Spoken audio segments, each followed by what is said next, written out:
કમોસમી વરસાદથી રાજ્યમાં 42,000 હેક્ટરમાં ખેતી પાકને નુકસાન થયું છે.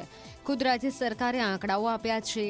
રાજ્યના 16,000 ગામ એવા છે કે જેમાં કમોસમી વરસાદના કારણે નુકસાન થયું છે.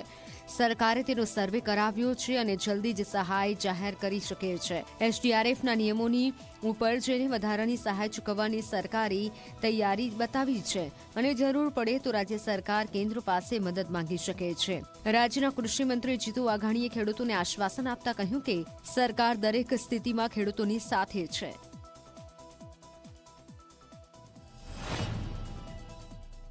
લગભગ 42 લાખ હેક્ટરથી પણ વધારેમાં 16,000 ગામથી પણ વધારે ગામોમાં પ્રાથમિક અંદાજ મુજબ નુકસાન એ ખૂબ મોટા પ્રમાણમાં થયું છે અને એનો અહેવાલ પણ રાજ્ય સરકાર પાસે ધારાધોરણ પ્રમાણે એસડીઆરએફ કેન્દ્રની સરકાર આપશે.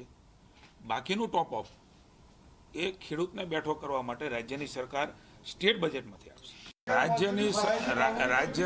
રાજ્યની સરકાર જ્યારે જે કરવું પડશે, ચાહે કેન્દ્ર સરકાર પાસે ડોઝરની વાત હોય, ચાહે રાજ્ય સરકારે ટોપ અપ વધારવાનો હોય, માનનીય મુખ્યમંત્રી શ્રી એ તમામ નિર્ણયો લઈ રહ્યા છે અને